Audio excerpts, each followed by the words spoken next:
Bismillahirrahmanirrahim. Assalamualaikum warahmatullahi wabarakatuh. Di sini Umi mau berbicara tentang kebenaran dalam Al-Quran. Ini Umi berada di Masjid Al-Mu'awanah. Umi sudah berada di masjid ini dari jam 11:30, menunggu sampai asar sambil membaca Quran, memahami terus menerus. Hidup Umi seperti itu. Ini bisa dilihat ayat 101 sampai dengan 104 surat Bani Israel atau surat Al-Isra atau surat ke-17. Karena gengsi dong kalau bilang surat Bani Israel. Dari kecil Umi diajarkan Buya di Sumatera Barat itu surat Bani Israel.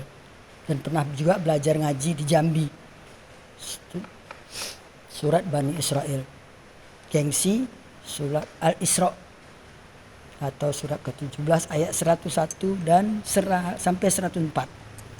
Di situ Allah memerintahkan Musa atau Moses untuk membawa Bani Israel menyeberang dari Mesir. Maka sampailah di suatu tempat di tanah terjanji itu. Di situ Allah berfirman di ayat 104-nya. Allah berkata bahwa disinilah negerimu, disinilah kamu tinggal sampai kamu dibangkitkan nanti kembali di tempat yang berbeda-beda. Maksudnya mungkin karena perkawinan atau karena merantau atau karena datang ke Indonesia atau ke Amerika gitu.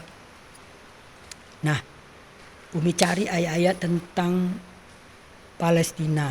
Tentang Palestina nggak ada, udah bertahun-tahun, puluhan tahun. Mau bertanya kemana? Karena perserikatan benci Yahudi itu sudah diajarkan sejak orang Islam itu masih kecil. Jadi tidak ada di Quran ini ayat tentang kebencian, tapi orang yang membenci punah emang ada. Inna syani akawal abtar. Oleh karena itu jangan pernah berharap bahwa Israel itu akan kalah. Ingat tanggal 7 Oktober dia diserang tanpa sebab dan sampai korban 1.400 orang.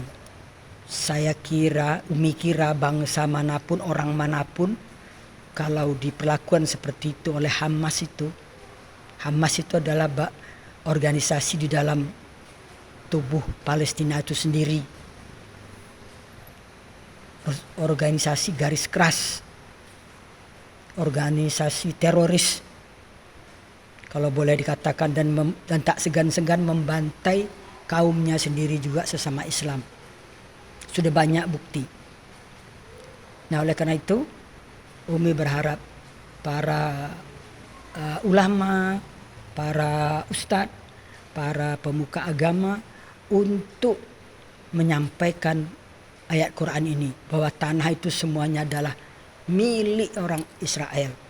Jadi kalau Palestina dikasih sebagian itu udah bersyukur mestinya. Kenapa harus minta lebih banyak? Dengan perjanjian Balfour, dengan pengumuman kemerdekaan di Aljazair bulan November tahun 85 itu bahwa Palestina merdeka. Jadi sampai sekarang nggak pernah mengaku merdeka, itu kan namanya nggak bersyukur. Ada duta besarnya di sini kok, malah minta sumbangan. Jangan-jangan duta besar ini Hamas pula ini.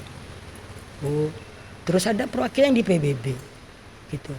Jadi oleh karena itu tolonglah para ulama, para pemuka agama, para agama Islam maksudnya, ustadz dan bahkan menteri agama sendiri.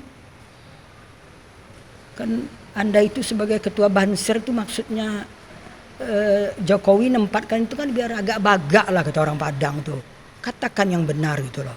Namanya juga Banser gitu loh, bahwa lihat ayat 101 sampai 104 itulah tanah itu, tanah Yerusalem itu keseluruhannya milik Israel kok, tapi karena dikeroyok dunia, entah apa itu penyakit keroyok itu. Tapi Umi juga tahu penyebabnya itu sebenarnya, nanti di lain kesempatan Umi akan bicara penyebab kebencian itu apa, sampai semua ikut membenci, demo di sana sini membenci. Semoga Allah memberi kemenangan kepada kebenaran, itu janji Allah. Dan Allah berjanji pasti tidak akan mengusir orang-orang Israel atau Yahudi itu dari negerinya. Demikianlah, semoga mari kita sebarkan perdamaian, kasih sayang dan cinta untuk seluruh umat manusia sebagaimana Allah dengungkan di dalam Al-Quran. Innallaha bin-nasi laraufur rahim. Allah sangat kasih sayang dan cinta pada seluruh umat manusia. Ingat itu. 2 kali disebut Allah di Quran. Demikian, semoga dapat dipahami dan Umi tidak ada maksud apa-apa. Maksudnya cuma lillahi ta'ala, demi Allah menyampaikan kebenaran. Karena kebenaran itu memang pahit. Semoga bisa diterima. Barakallah. Assalamualaikum warahmatullahi wabarakatuh.